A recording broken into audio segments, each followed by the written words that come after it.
Good morning students. Today we are going to start chapter 1. What is democracy? Why democracy? Previous video में मैंने आपको chapter 1 के कुछ topics समझाए थे। पहले मैंने आपको इंट्रोडक्शन बताया था। नेक्स्ट टॉपिक था व्हाट इज़ डेमोक्रेसी। तो व्हाट इज़ डेमोक्रेसी में मैंने कल आपको डेमोक्रेसी की डेफिनेशन डिफाइन की थी और उस डेफिनेशन के बारे में बताया था। नेक्स्ट था features of democracy. Features of democracy बहुत ही इम्पॉर्टेंट है और फीचर्स ऑफ डेमोक्रेसी को वन बाय वन मैं समझा रही हूँ। मैंने आपको डेमोक्रेसी का वन फीचर समझा दिया था। फर्स्ट फीचर क्या था डेमोक्रेसी का? In a democracy the final decision making power must rest with those elected by the people. तो हम लोग फर्स्ट फीचर इसका समझ चुके थे प्रीवियस वीडियो में। मैंने आपको परवेज मुशर्रफ की का जो केस था उसके बारे में बताया था कि पाकिस्तान में के प्रेसिडेंट कौन थे? परवेज मुशर्रफ थे और उन्होंने 2000 मतलब कितने टाइम तक उन्होंने वहाँ पर अपना रूल किया, इसके बारे में मैंने आपको बताया था। और ये भी बताया था कि पाकिस्तान डेमोक्रेटिक कंट्री नहीं था क्योंकि वहाँ पर पूरी तरह से आर्मी फोर्स का क्या था, मिलिट्री फोर्स का पूरी तरह से रूल था या शासन था। तो अगर हम फर्स्ट फीचर को देखें तो हमारा फर्स्ट फीचर क्या था डेमोक्रेसी का कि in a democracy the final decision making power must rest with those elected by the people. मतलब लोगों के द्वारा जो सरकार चुनी जाती है वही क्या कहलाएगी? डेमोक्रेटिक कहलाएगी। मगर फिर ऐसा पाकिस्तान में नहीं हुआ था, तो पाकिस्तान डेमोक्रेटिक कंट्री नहीं था उस समय। अब नेक्स्ट टॉपिक पर हम आते हैं। नेक्स्ट टॉपिक क्या है? Free and fair electoral competition. Second है one person one vote one value and third है rule of law and respect for right. अब हम now let us start the second feature. हमारा जो सेकेंड फीचर है वो क्या है? A democracy must be based on a free and fair election where those currently in power have a fair chance of losing. तो जो हमारा second feature है उस फीचर को हम चाइना और मैक्सिको के जो दो केस हैं उनसे समझेंगे और वहाँ पर चाइना और मैक्सिको में क्या फ्री एंड फेयर इलेक्शन हुए। डेमोक्रेसी क्यों एक इसेंशियल पार्ट है, पाकिस्तान डेमोक्रेटिक नहीं कहलाया गया, जो कि मतलब मैंने आपको बताया था। अब हम देखेंगे कि चाइना और मैक्सिको क्या डेमोक्रेटिक कंट्री थे कि नहीं थे। In China elections are regularly held after every 5 years for electing the country's parliament called मतलब National People Congress NPC। The National People's Congress has the power to appoint the president of the country. It has nearly 3,000 members elected from all over China. Some members are elected by the army before contesting elections, and candidate needs the approval of the Chinese Communist Party. Only those who were members of the Chinese Communist Party or 8 smaller parties allied to it were allowed to contest election held in 2002 and 3। तो अब हम सबसे पहले China का case देखेंगे। China में क्या हुआ था कि चाइना में इलेक्शन तो होते थे और इलेक्शन हर 5 year में होते थे और वो इलेक्टिंग मतलब वोटिंग के द्वारा होते थे। मगर वहाँ पर नेशनल पीपल जो कांग्रेस थी वो क्या थी? वहाँ की पार्लियामेंट्री थी। नेशनल पीपल्स कांग्रेस वहाँ की क्या थी? पार्लियामेंट्री थी। तो इस तरह से हमने क्या देखा कि चाइना में इलेक्शन भी होते थे, इलेक्शन 5 years में होते थे और वहाँ की जो नेशनल पीपल्स कांग्रेस को इलेक्ट करने के लिए हर 5 year में इलेक्शन होते थे। इसको NPC भी बोलते थे और इसको हम क्या बोलते थे? Member of parliament. तो अगर हमें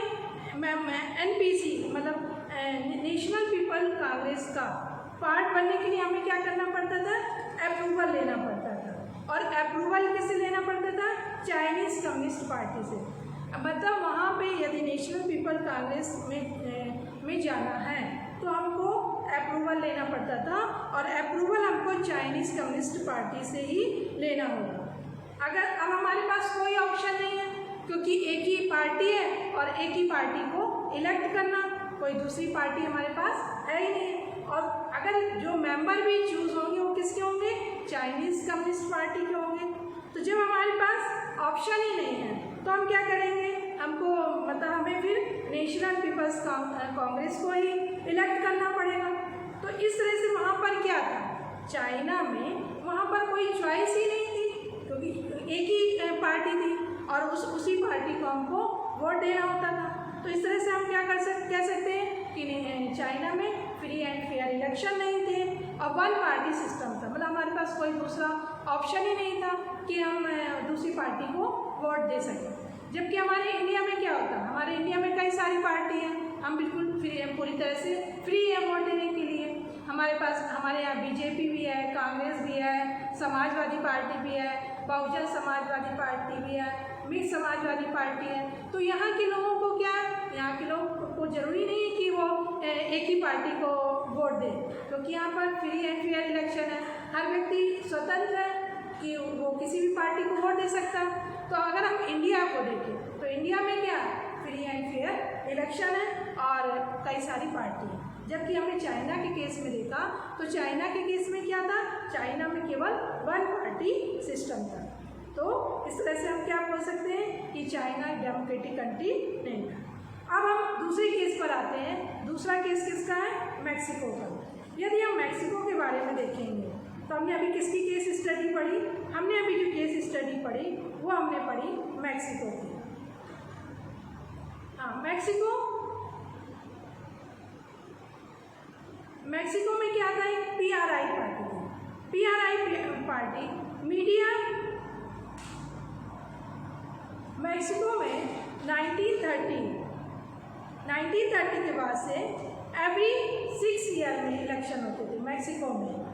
और but there only one party का PRI पार्टी, एक ही पार्टी थी जो कि इंस्टीट्यूशनल रिवोल्यूशनरी पार्टी कहलाती थी, हैज़ वन इलेक्शन। और मैक्सिको में 1930 के बाद से हर 6 साल में इलेक्शन होते थे, लेकिन PRI पार्टी जो थी वही इलेक्शन जीतती थी। Other parties could have win the election, और दूसरी पार्टीज़ को मौका ही नहीं दिया जाता था जीतने का। ऐसा क्यों? Should be consider the election in Mexico as an example of people electing their rules. तो मैक्सिको में जो होता था इस तरह से क्यों होता था, क्योंकि PRI पार्टी इलेक्शन में क्यों जीती थी, वो हमेशा हारती ही नहीं थी कभी। PRI पार्टी में जीतने के कारण क्या थे कि उनका गलत तरीके से यूज़ किया जाता था।